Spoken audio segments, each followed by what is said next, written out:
5 তারিখ গেছে, আজকে 8 মাস পার হয়েছে মাত্র। আজকেও ঢাকা শহরে মিছিল হয়েছে, ফেস্টিভ্যালের মিছিল একটা হয়েছে, গতকালকে হয়েছে, পরশু দিন হয়েছে।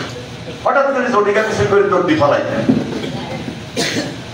এরা যারা অপরাধী, যারা অন্যায়কারী, যারা ষড়যন্ত্রকারী, যারা খুনি, রক্তের টাকা করে শুকাই নাই, তারাই অপকর্মগুলা করতেছে, যেটা হাসিনার নেতৃত্বে বিগত 16-17 বছর করেছে। তারা জনশত্রু ছিল, এরা গণশত্রু ছিল বলে পালিয়ে গেছে। হাসিনা পালাই গেছে ঠিকই, কিন্তু হাসিনার অর্থ পালাই গেছে। সবাইকে গ্রেফতার করা সম্ভব হয়েছে? এখন পর্যন্ত বিচার কিন্তু দৃশ্যমান না। হাসিনার বিচার কিন্তু এখনো দৃশ্যমান না, দ্রুত বিচার করতে হবে।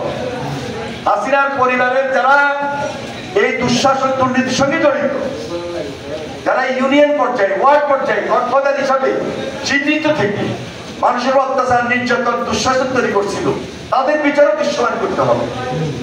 তাহলে একদিকে আমাদের জনগণের স্পষ্ট বক্তব্য হলো আমরা দৃশ্যমান দ্রুত বিচার দেখতে চাই, আরেকদিকে হলো সংস্কার দেখতে চাই।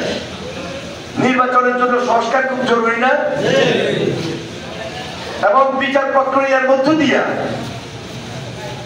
এই আওয়ামী লীগ নিষিদ্ধ করতে হবে, কারণ এদের বাংলাদেশে রাজনীতি করার কোনো সুযোগ নেই।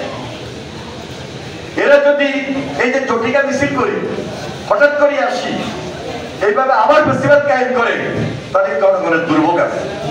জনগণের ক্ষতি করার জন্য এরা আবার উৎপাতি আছে। এখন পর্যন্ত এদের কোনো ভুল হয়েছে জনগণের সামনে আজ পর্যন্ত কোনো বলে নাই। ওর হুঙ্কার দিচ্ছি, জটিকা মিছিল করি, দেখাই দিব, এই করবো, ওই করবো, বুঝতেছে না? 5 তারিখের আগে যে সমস্ত অবৈধ অস্ত্র ছিল, এই যে আওয়ামী লীগের হাতে, হেলমেট পাইনি না, এগুলা কি উদ্ধার করছে এই বর্তমান সরকার? 5 তারিখের পর যেগুলা 6 তারিখে, 5 তারিখে থানা উঠেছে না, এই লুটের অস্ত্র কি উদ্ধার হয়েছে? তাহলে অবৈধ অস্ত্র উদ্ধার হয় নাই, লুটের অস্ত্র উদ্ধার হয় নাই, তাই শৃঙ্খলা অবনতি স্বাভাবিক কেন হবে? তো জটিকা মিছিল যারা করে, তারা এই অস্ত্রগুলো আবার ব্যবহার করবে না? তাদের অস্ত্র কিন্তু লুটের অস্ত্র এবং অবৈধ অস্ত্র দুটোটা মিলে তারা কিন্তু শক্তি সঞ্চার করতে চায়। এই সুযোগ এই সরকার দিতে পারবে না, কারণ আমাদের আন্দোলনের ফসল এই সরকার।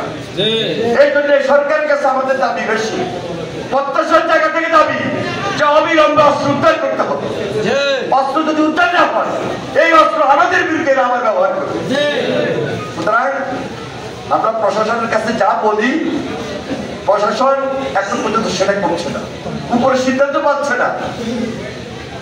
আমাদের বক্তব্য অনেক থাকবে, আমাদের কথাবার্তা অনেক থাকবে, আমাদের দাবি অনেক থাকবে, কিন্তু সত্যিকারের যে দাবিগুলো, সেই দাবিগুলো যদি মীমাংসা না করে, তাহলে এই দেশের জটিকা মিছিলের মাধ্যমে তারা আবার কিন্তু ভয়াবহ একটা ফেস্টিভ্যাল তৈরি করবে, একটা ভয়ঙ্কর ফেস্টিভ্যাল তৈরি করতে চাইবে।